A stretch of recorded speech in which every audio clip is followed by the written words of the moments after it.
Banking dynasties were born long before glass towers dominated London's skyline. Power lived inside counting houses, ledger books, vaults, whispers, and candlelit rooms. Empires expanded not by conquest alone, but through invisible financial choreography. Britain mastered that choreography, creating families ruling money across generations. These families built crowns from contracts rather than coronations or ceremonies. Their influence flowed through markets rather than armies guarding distant frontiers. Gold was their scepter. Credit was their blade, trust their armor. They ruled quietly, elegantly, shaping destinies with ink instead of blood. London became their chosen throne, its streets humming with ambition.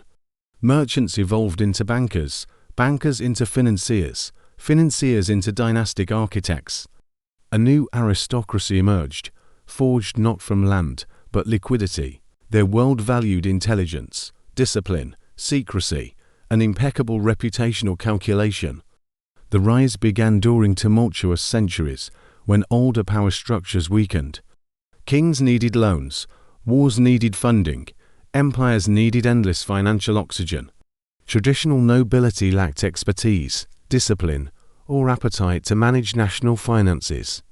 Bankers stepped forward, offering solutions crafted with sophisticated monetary precision. These early families understood opportunity, hidden in inside sovereign desperation perfectly. Loan a king money, earn influence, rescue a government, gain leverage. Their power expanded each time a ruler needed survival financed quietly. Britain's monarchy forged partnerships, with bankers shaping national destiny discreetly. The Glorious Revolution changed everything by strengthening Parliament's financial authority significantly. Britain shifted from crown-centric monarchy toward a debt-financed national structure. And where debt grows, bankers rise, becoming essential to governmental continuity. Financial families discovered influence deeper and more durable than aristocratic privilege. The creation of the Bank of England accelerated this transformation dramatically. It centralized national borrowing, creating steady demand for sophisticated private lenders. Banking families formed alliances with government, guiding policy through balance sheets. The bank became both institution and gateway for elite family ascent. By the 18th century, British finance matured into a complex marketplace. Merchants handled trade, insurers handled risk. Bankers handled everything else. Families with discipline, intelligence, and calculated ambition climbed rapidly upward. Their names whispered through markets, long before newspapers printed financial news. These families mastered credit, the empire's new bloodstream of expansion. Ships departed financed by loans, colonies functioned through borrowed capital. Wars were fought using debt structured by elite private financiers. Economic power moved from battlefield victories toward successful capital mobilization. The Industrial Revolution multiplied these families' influence exponentially across Britain. Factories demanded loans, railways demanded underwriting, global trade demanded credit. Financial dynasties funded industrialists, shaping entire sectors through selective backing. Every locomotive, bridge, and factory carried traces of financial lineage. Industrial age wealth created new aristocracies based entirely on capital. These families were hybrid entities, blending business acumen with political sophistication. Their alliances extended through marriages, partnerships, trusts, and private financial arrangements. London society evolved into a tapestry woven from interlinked dynastic networks. These networks operated beyond public visibility, shaping markets quietly but decisively. Information moved privately, far earlier than official announcements reached newspapers widely. Decisions taken inside dining salons redirected trade routes, currencies, and national priorities. Discretion became their currency, secrecy their culture, pedigree their protective shield. The Rothschilds became legend, symbolizing global reach unmatched by contemporaries. Their couriers outran governments, carrying intelligence vital for European stability. They financed wars, rebuilt nations, and stabilized markets amid unspeakable turmoil. Their dynasty epitomized financial power functioning beyond territorial borders entirely. Other families followed, shaping Britain's markets through disciplined generational planning. Barings influenced international finance, underwriting governments across multiple continents. They refined financial diplomacy, becoming indispensable intermediaries for strategic negotiations. Their collapse later revealed the fragility of even elite dynasties. The Schroders built influence through merchant banking and thoughtful cross-European alliances. They mastered long-term relationships, valuing patient strategy over reckless speculation entirely. Their legacy shaped investment banking evolution throughout London's financial ascendancy. They proved dynasties endure when adapting intelligently across turbulent centuries. The Rothschilds, Barings, Schroders, Hambros, Oppenheims, and Morgans interacted, cooperated, competed, and collaborated within London's accelerating marketplace. They formed a constellation of influence stretching far beyond Britain's territory. Dynastic finance became an invisible empire guiding global economic direction. Their success relied heavily on three dynastic pillars, repeated consistently. First pillar: credibility inherited through generations of consistent financial judgment. Second pillar: networks built on marriage, mentorship, trust, and elite proximity. Third pillar: discretion protecting clients whose privacy strengthened dynastic reputation. These pillars allowed families to survive crises, threatening ordinary merchants instantly. When markets panicked, kings and governments trusted dynastic judgment implicitly. Their word held weight that replaced gold, collateral, or complex guarantees. Trust became currency, and families became custodians of national stability. Victorian Britain offered these banking families unprecedented opportunities for expansion. Railways required enormous capital. Global trade demanded sophisticated financing mechanisms.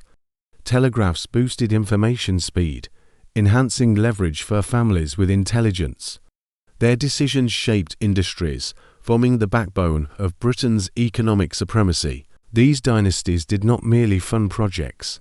They curated global direction. They guided which industries thrived, which empires advanced, which territories expanded.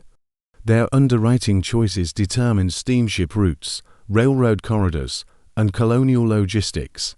Influence translated into infrastructure, shaping the geography of empire permanently. London's financial district transformed into dynastic terrain governed by expertise. Counting houses evolved into institutions. Institutions evolved into global conglomerates. Yet families remained core architects behind corporate structures, masking dynastic power. Their surnames became synonymous with reliability inside an increasingly volatile world. Marriages consolidated wealth, expanding influence through interlinked European alliances. These unions were strategic, blending family fortunes across borders deliberately. Financial diplomacy extended into bloodlines, merging capital with aristocratic lineage. Dynasties strengthened through unity, merging ambition with inherited privilege seamlessly. By the early 20th century, these families shaped global finance profoundly. Their reach extended into central banks, treasuries, and international institutions. Their expertise was valued during crisis, reconstruction, war, peace, and uncertainty. Britain relied on dynastic judgment to stabilize its sprawling financial network. But global turbulence soon tested dynastic durability as never before. World wars shattered markets, disrupted trade, and threatened established financial order. Yet these families endured because influence adapted faster than geopolitics shifted. They financed rebuilding efforts, influencing post-war economies through strategic investments. Their discipline sustained them through inflation, depression, conflict, and imperial decline. Even as Britain lost colonies, financial dynasties retained international influence.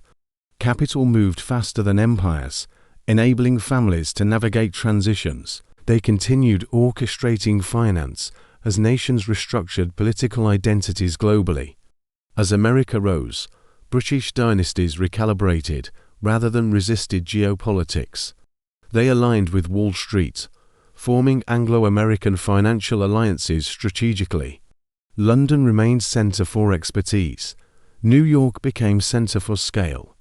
Together they built architecture defining global finance throughout modern history. Banking dynasties embraced corporate structures, concealing family influence behind institutions. Their surnames faded from public awareness, but persisted inside governance. Boardrooms replaced drawing rooms.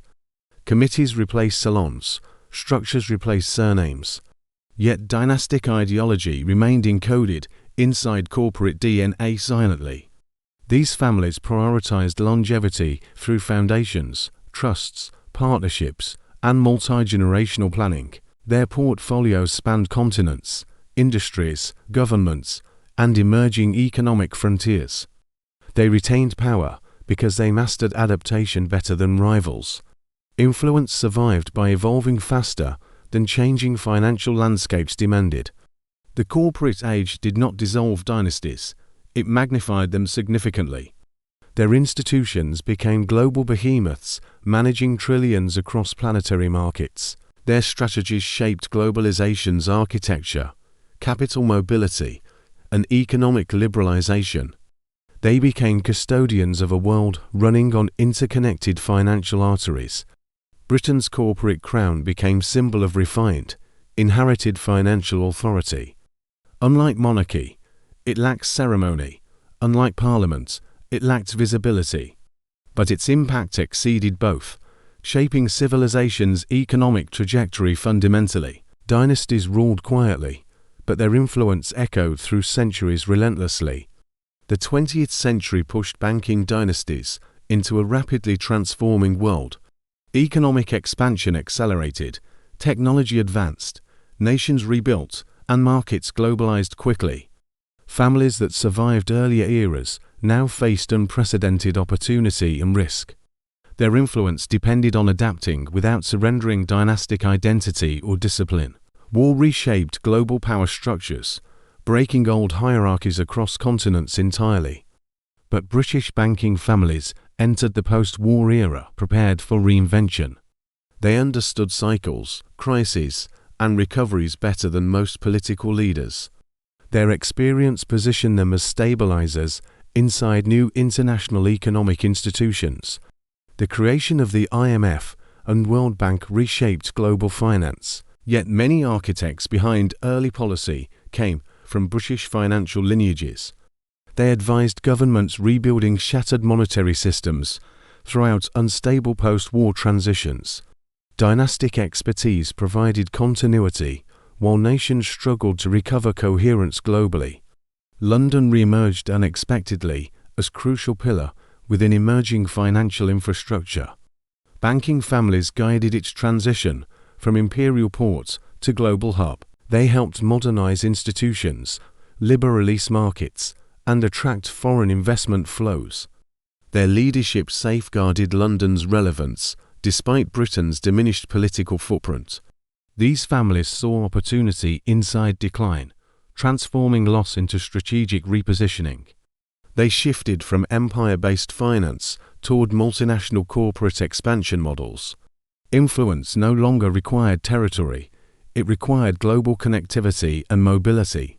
Banking dynasties mastered both, operating seamlessly beyond national boundaries daily. The eurodollar market became their most transformative post-war financial innovation. Dollars deposited outside America created entirely new banking possibilities globally. London became the core of this market due to expertise. Banking families capitalized on this opportunity, guiding its explosive early growth. Eurodollars circumvented restrictions, enabling unprecedented liquidity across worldwide markets. Governments borrowed heavily, corporations expanded rapidly. Investors gained new leverage. Dynasties facilitated these flows, strengthening London's centrality within global finance. Their understanding of cross-border risk proved invaluable during turbulent economic cycles. The city became a vital bridge linking American capital with global demand. It offered regulation light enough for innovation, strong enough for trust. Families advised policymakers, shaping environments, encouraging financial expansion responsibly. Their influence persisted because their judgment outpaced shifting political landscapes consistently. As globalization accelerated, corporate giants replaced nations as dominant actors. Banking families adapted, embedding influence inside emerging multinational structures. They built networks connecting governments, corporations, and institutional investors strategically. Their expertise guided industries dependent on large-scale complex financing frameworks. Boardrooms grew more important than parliaments for directing economic futures. Dynastic families understood this shift, positioning themselves inside corporate governance. They served as chairmen, advisors, directors, and long-term strategic mentors. Their perspectives shaped decisions affecting millions across numerous intertwined economies. These families no longer announced themselves publicly or sought visible recognition. Their authority functioned through structure, reputation, continuity, and influence deployed discreetly. Power moved silently, operating through appointments, partnerships, mergers, and financial alignments. They became guardians of stability during globalization's volatile early decades. The deregulation waves of the 1980s altered finance permanently and dramatically. Markets opened, restrictions vanished, capital moved freely across borders instantly. Financial innovation accelerated, accompanied by risk, complexity, and systemic vulnerability. Banking dynasties navigated deregulation by emphasizing prudence and strategic diversification. They influenced the creation of new financial instruments silently, intelligently, carefully. Derivatives, swaps, structured loans, and leveraged agreements required seasoned oversight. Dynastic families ensured these innovations strengthened long-term stability when possible. Their patience created contrast against market actors, embracing reckless speculative excess. Corporate finance expanded tremendously, requiring sophisticated advisory and underwriting capabilities. Dynasties provided long-term relationships institutional investors found essential for stability. Government privatizations demanded expertise these families had accumulated for generations. They played crucial roles in transforming national assets into global corporations. Wealth management grew into a powerful extension of dynastic influence. Families advised aristocrats, industrialists, entrepreneurs, and emerging global billionaires. They offered privacy, continuity, and multi-generational planning unmatched by competitors. Their advice shaped fortunes that later influenced politics and industry worldwide. Trusts became important vehicles for preserving family legacies across generations. Dynastic families rarely relied on luck. They relied on structure, governance, foresight. They built mechanisms protecting wealth from volatility, taxation, and fragmentation. Through these structures, financial dynasties secured enduring influence across centuries. Their reach expanded further into philanthropy, education, and cultural institutions. Museums, universities, and charities received donations, shaping long-term societal development. These contributions enhanced reputation, while embedding dynastic presence inside public memory. Influence extended beyond markets, affecting communities, policy, and intellectual discourse.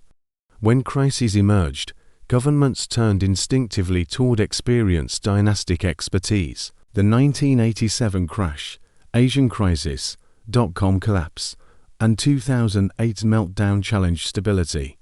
Dynastic families understood crisis navigation better than younger financial institutions. Their guidance helped restore calm when markets spiraled into widespread panic.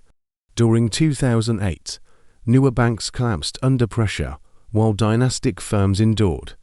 Their strategies favored disciplined diversification, conservative leverage, and cautious expansion. They avoided exposure to fragile instruments other institutions chased aggressively. Experience and tradition outperformed innovation, lacking understanding or structural resilience. The 21st century introduced challenges no dynasty had previously confronted. Technology changed finance entirely. Speed replaced deliberation, data overpowered instinct. Algorithms traded faster than bankers could think, reshaping volatility patterns. Artificial intelligence began interpreting markets with unprecedented analytic precision. Yet dynastic influence persisted because technology still required governance, oversight, philosophy. Automated systems needed frameworks, and frameworks followed institutional traditions. Power migrated from decision-making to design, favoring experienced architects again. Families contributed design principles shaping how automated markets behaved globally. Global wealth expanded dramatically, creating new elites requiring trusted advisors. British dynastic banking families remained preferred custodians for significant fortunes. Their reputation offered something technology alone could never replicate: intergenerational continuity. Clients trusted families capable of guiding wealth through multiple future eras.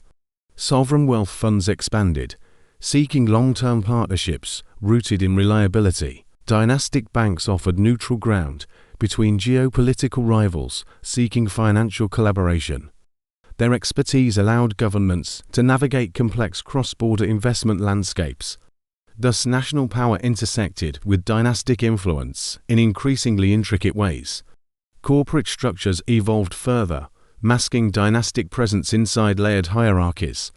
But boardrooms still reflected philosophies inherited from older financial lineages. Decision-making frameworks, risk tolerance, and strategic vision carried dynastic fingerprints.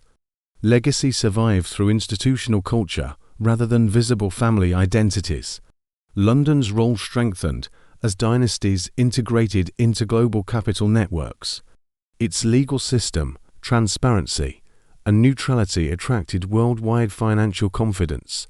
Families leveraging these advantages became central coordinators of global finance. Their networks linked Asia, Europe, America, Africa, and the Middle East. Modern dynasties invested heavily in sustainability, technology, infrastructure, and healthcare. They recognized future power residing within long-term investment horizons again. Short-term speculation provided noise, long-term planning provided influence eternally. This understanding kept dynastic relevance intact throughout unpredictable modern cycles. Their influence extended into private equity, venture capital, and sovereign partnerships. They funded emerging technologies, shaping future industries and global power dynamics. Dynasties embraced innovation while maintaining principles that preserve stability consistently. This duality allowed them to dominate new sectors without losing identity. Banking families now operate inside a world shaped by complexity. Geopolitical tensions, energy transitions, demographic shifts, and digital revolutions collide. Yet dynastic power thrives where complexity overwhelms inexperienced institutions quickly. Experience becomes strategic capital, preserving influence within financial transformation. These families remain quiet stewards, guiding global capital across turbulent decades. They avoid political theatrics, preferring influence through economic navigation quietly. Their power persists because it adapts faster than governmental policy cycles. Dynasties breathe in centuries rather than terms, elections, or temporary ideologies. The corporate crown evolved from noble privilege into modern strategic relevance. It no longer represents heritage alone, but adaptive multi-generational financial mastery. British dynasties continue shaping economies, industries, and markets through disciplined stewardship. Their legacy endures because they understand power moves silently, not loudly. The 21st century revealed a world shaped by hidden financial lineage. Dynastic families operated beneath headlines, influencing markets without public acknowledgement. Their authority persisted because experience outperformed innovation lacking philosophical grounding. They understood cycles repeating endlessly beneath modernity's technological illusions carefully. Global markets became interconnected ecosystems, requiring sophisticated multi-generational stewardship. Dynastic families excelled at long-horizon thinking beyond quarterly earnings pressure. They invested patiently, guided corporations responsibly, and stabilized volatile sectors naturally. Their presence safeguarded continuity during periods when political leadership faltered. Financial dynasties adapted their strategies to shifting global paradigms continuously. They expanded expertise into sustainability, digital infrastructure, and transformative global industries. Emerging technologies required capital with patience, precision, and seasoned governance. Dynastic investors offered all three. Outperforming competitors lacking strategic discipline, private equity became fertile territory for a dynastic expansion beyond tradition. They acquired distressed assets strategically, restoring them with long-term vision. Their approach differed from aggressive firms prioritizing short-term extraction exclusively. Dynasties nurtured resilience, knowing stability outlasted speculative short-term triumphs. Venture capital introduced new opportunities, requiring unconventional yet structured oversight. Tech founders sought investors offering wisdom, stability, and generational mentorship. Dynastic families brought philosophical grounding absent from purely profit-driven entities. Their guidance shaped companies building tomorrow's digital, biological, and industrial foundations. Sovereign wealth funds increasingly relied on dynastic advisory capabilities internationally. Governments managing trillions required counsel blending discretion with reliable multidisciplinary expertise. Dynastic families offered networks, diplomacy, trust, and institutional memory combined. Their partnerships influenced infrastructure projects, transforming national economies worldwide. Global trade networks became more fragile, fractured by geopolitical competition intensifying. Dynasties operated above political turbulence, maintaining neutrality through financial professionalism. They cultivated relationships across rivals, guiding capital where diplomacy weakened. Thus, financial families stabilized interactions nations struggled to manage diplomatically. Cybersecurity emerged as essential component of sustaining dynastic financial stability. Digital threats targeted institutions, housing sensitive wealth and confidential intelligence. Banking families invested in advanced protections, integrating technology with legacy. They understood vulnerability increased whenever secrecy became technologically exposed. NFTs, tokenized assets, and blockchain-enabled finance introduced fresh complexity. Dynastic families approached these innovations cautiously, emphasizing regulatory cohesion. They invested selectively where technological promise aligned with institutional durability. Their approach prevented exposure to speculative mania, threatening unseasoned investors. Meanwhile, global inequality highlighted concentration of wealth across dynastic networks. Critics blamed families for sustaining systems, privileging capital inherited structurally. Yet dynasties argued continuity of whole stability society depended on fundamentally. They preserved order inside markets susceptible to chaos without guidance. Economic nationalism surged, challenging globalization and historical financial consensus. Dynasties adapted through diversification, distributing operations across continents strategically. They reduced reliance on single jurisdictions by embracing global resilience. Their flexibility allowed influence, despite increasing geopolitical fragmentation worldwide. Regulatory scrutiny intensified as governments targeted offshore wealth concentrations. Dynastic families responded by improving transparency without surrendering strategic privacy. They refined structures balancing compliance with confidentiality effectively and lawfully. Their adaptability prevented erosion of influence under shifting regulatory climates. Institutional culture proved essential in shielding dynastic identity from instability.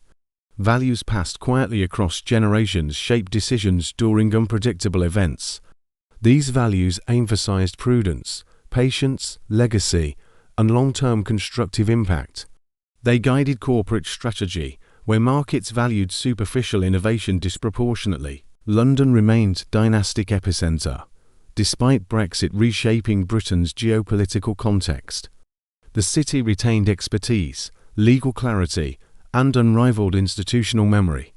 Dynastic families strengthened London's role by championing openness and adaptability. They ensured capital continued flowing through Britain, despite political turbulence. Family offices expanded dramatically, managing vast fortunes across complex asset classes.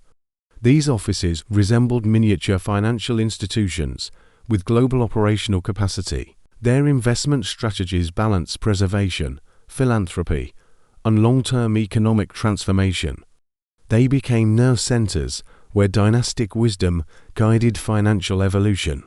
Education remained crucial for maintaining dynastic continuity across generations worldwide.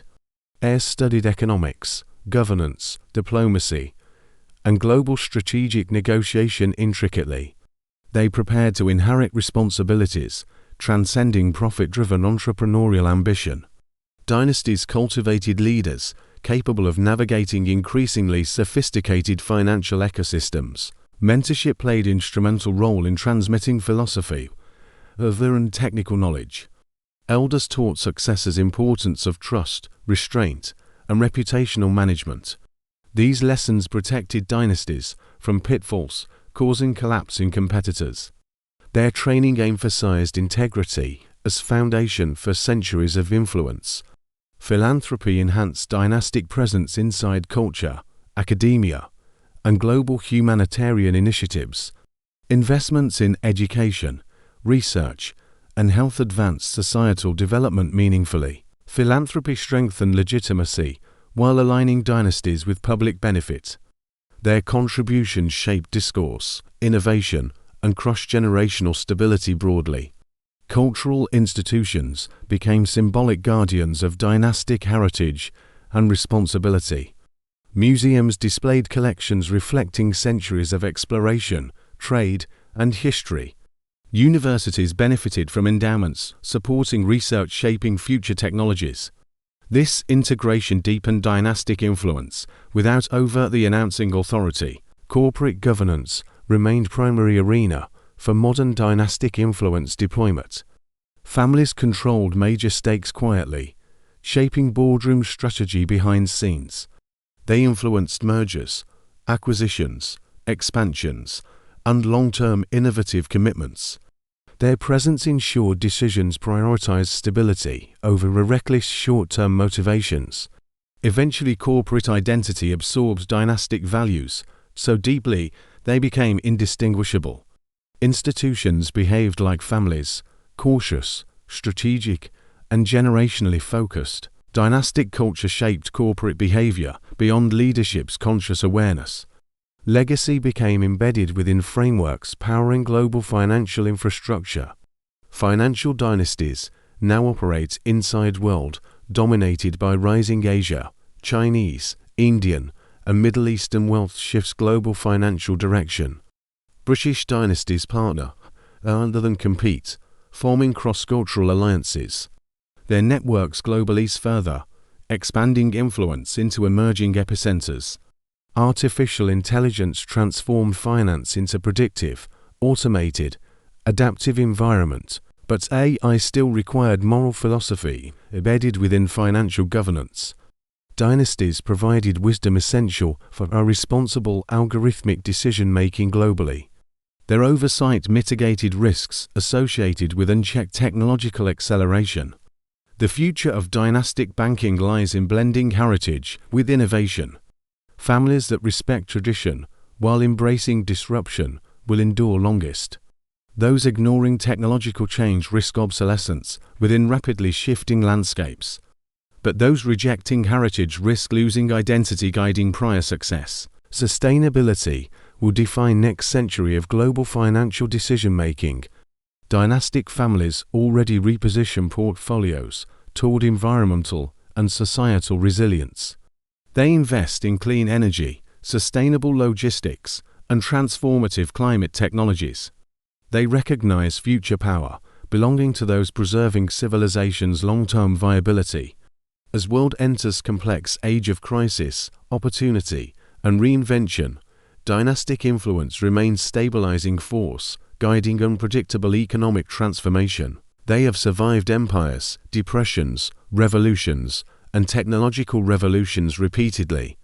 Their entrance proves adaptability combined with philosophy outlasts political systems inevitably. The corporate crown remains invisible yet profoundly shaping global human destiny. It rests not on heads, but inside institutions directing civilization's trajectory. British banking families continue carrying that crown through disciplined stewardship. Their chapters continue writing themselves inside evolving architecture of global finance. Their power is neither loud nor fragile, but deeply structural, systemic. It exists inside trust networks, contractual ecosystems, and institutional legacies. Dynasties influence worlds because worlds depend on systems they long maintained, and their authority persists wherever capital, continuity, and stability remain essential. If this story revealed the power behind modern financial empires, remember, dynasties rise when nations fall, guiding wealth through centuries. Subscribe for more untold histories shaping the systems ruling our world, because the next chapter of power is already being written silently,